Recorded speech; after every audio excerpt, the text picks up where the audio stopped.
Hi folks, Thibaut Van Dam here with another YouTube video. And for those of you who are not familiar with my channel, I am a DIY singer-songwriter and guitar tutor based in Southeast London. And today I'm continuing my video series all about practical guitar and music theory. Specifically, I'll be looking at how to strum with either a pick or your hand. And I will be talking a little bit about fingerstyle, though I won't go into too much depth because it is an advanced skill. If this all sounds interesting to you, please consider liking the video. Please consider subscribing. It is the best way to stay up to date with the new videos I'm making, and it motivates me to make new content. So when trying to plan for this video, I found that there's a lot to say about picks, actually just on their own. So the purpose of today's video, we'll be talking exclusively about the physical practice of strumming or plucking the strings, either using a pick, any pick that is, or using your hand. And I'll try to leave it there, and then I will do a separate video where I talk about different picks and materials and all sorts of stuff like that, because that honestly is just like a little wormhole I could spend like an hour talking about. So here today with me, I have my acoustic Alvarez. If this all sounds good to you, I'll begin. So when you first get your instrument, it's possible you'll get some kind of like starter pack thing, which comes with a bunch of different accessories you'll need. And I will be making a video all about guitar tools and equipment and accessories and stuff. But you might get a thing like a capo or like a cloth to clean and stuff. But the likelihood is more often than not, you'll almost certainly get a pick. If you don't get a pick, we'll sort of start with the idea that you got the instrument like this.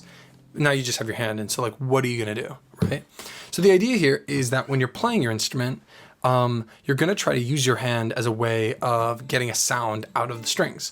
So without even holding anything down, there are sort of two basic ways of doing this. One is to essentially brush your hand against the strings, and this would be strumming. And then the other idea would basically be to kind of pluck the strings. And that's if you wanted to play some kind of riff or melody. And these are kind of the two use cases. Now you'll find often as you develop your skills more, you'll firstly start off with probably strumming. And then as you start to want to play more riffs, you'll develop this other sort of plucking approach with your hand. And then at a certain point, you may use both at the same time. Not only that, but over time, you may actually start to develop this sort of idea of fingerstyle. And fingerstyle is like playing like arpeggios, like things like this, you know, and we'll talk about that in a separate video because it is more advanced. But the main idea is like, how do we sort of start making sound with the instrument? So without the pick, the first thing you'll have is sort of your hand. And the first most obvious thing to do would be to sort of do the strumming. So I'll start with that because this is kind of like where you would begin at really. So you'd take your hand, and what I'd like to do is I pretend for a sec that I actually am holding a pick. So you'll see, I mean, this looks a bit like strange, but basically here I have kind of my fingers together. It's like you pretend you have a pick. And then what I'm doing is, I mentioned in the last video all about kind of when you're fretting, you don't want to use your nail because of a different material. Well, you know what I'm about to say, right? You're going to use the material of your nail as a way to easily brush through the strings. And honestly, the nail works really well. It's so smooth and it's durable and you don't really feel it. So I use the nail when I'm strumming and I just don't happen to have a pick around. Now, usually this isn't preferred. I usually prefer to have a pick of some kind, any pick, just because it means that I can also strum up.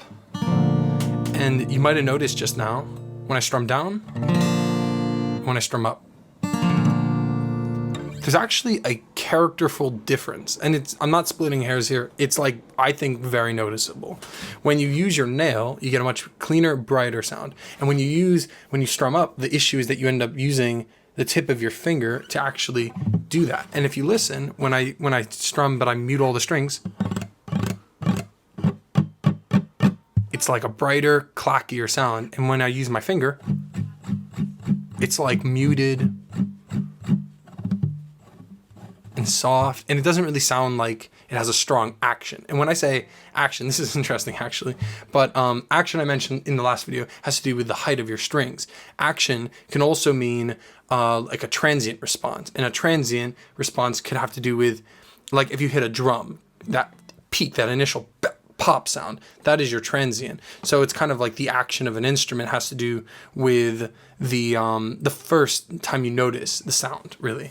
And here, it's soft. It's like you couldn't tell when I hit it, but when I do it the other way, That's the same string, by the way.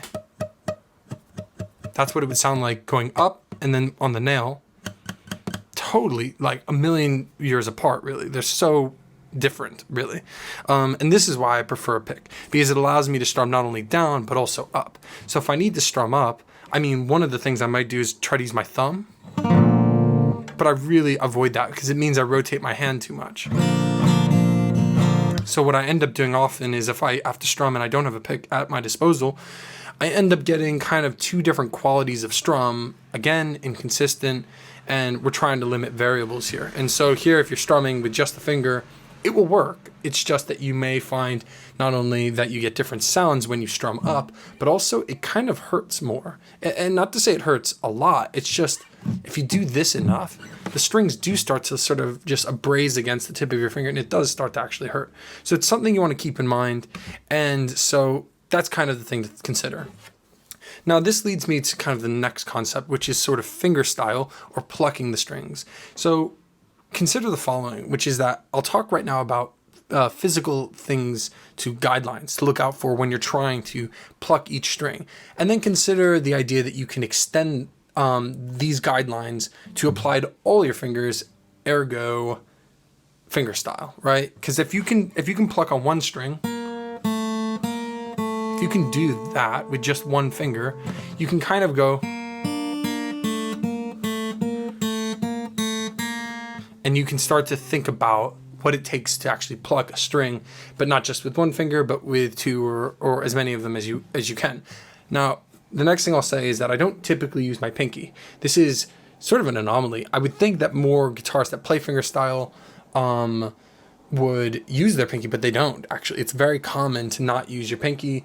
And I read somewhere online there's a reason for this. It has to do with the curve of the pinky. So when you lay out your hand and you fold in, these fingers sort of go straight back towards me, but this pinky kind of goes across me.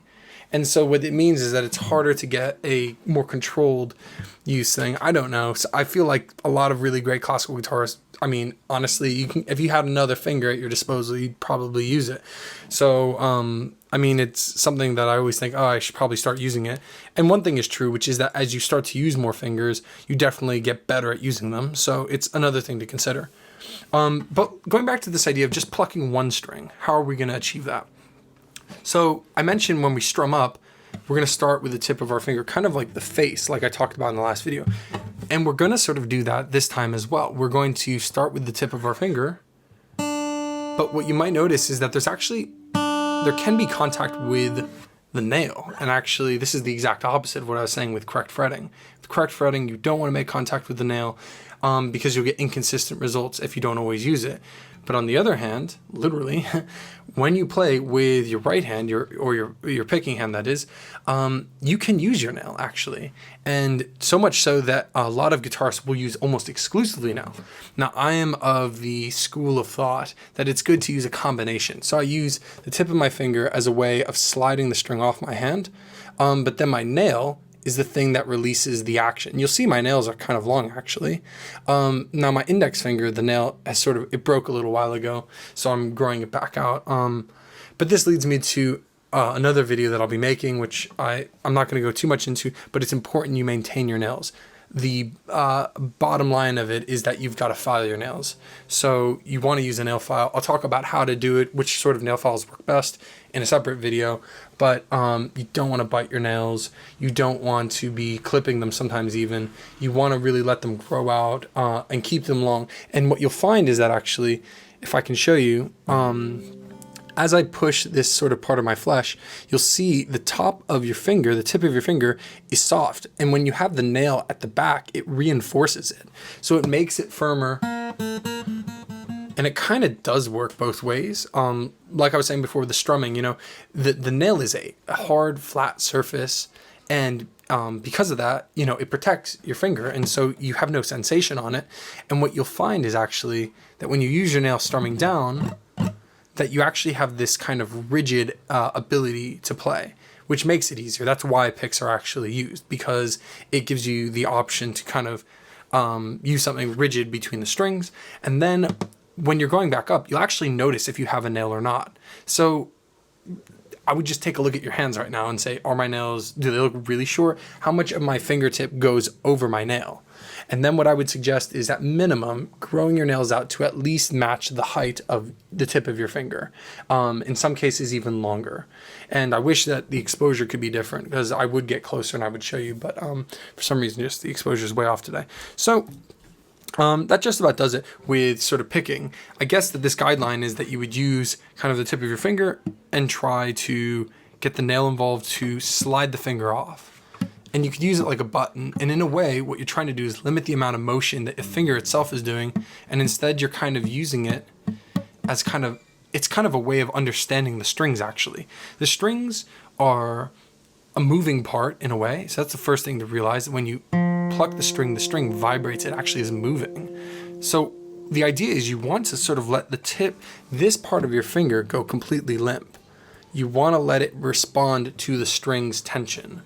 And when you look at the hand, you want to keep the rest of your hand really, really firm, basically. So you want to kind of use it, like imagine that you almost had picks on for fingers. Like if this was the tip of my finger, right? Look at what happens when it passes through. See that? The string bends. But look at what I'm doing with my finger. This doesn't move, but this is what moves. So that's the idea. You want to let the tip of your finger do what I was just showing you. And I'll just hold this still. And do you see that? It's not a lot of movement, but this little movement here is what's going to allow the string to pass through consistently, by letting sort of the tips of your fingers go a little limp in a way, but keeping the rest of your finger firm, basically. So now let's move forward and talk about picks. I don't want to talk about all the varieties of picks. I think the important thing to know is that there's a ton of different picks out there. They are made of different materials, and that there are some overall guidelines, and maybe I'll just throw in like some bottom line concepts. Here we have two very different sized picks in terms of thickness. This is a very thin pick, this is a thicker pick, and you might ask yourself, well, do I want a thick pick or a thin pick? It depends on what you're doing. If you're trying to play like a riff, like, you know, and you're playing a solo, which you probably won't be if you are at a beginner level, then you will go for a thicker pick. It gives you more control, and you'll notice that this pick, this is a 1.5 millimeter pick. Notice how, oh wait, sorry. Notice it barely bends, like it has no give. This pick, on the other hand, like I was showing you, look at this. It could bend for frickin' days. And that's really desired. It's also a sound thing, and we're not going to talk about all the sound differences and stuff. The important thing to know, though, is that it responds in that way. And it sounds, I feel very satisfying.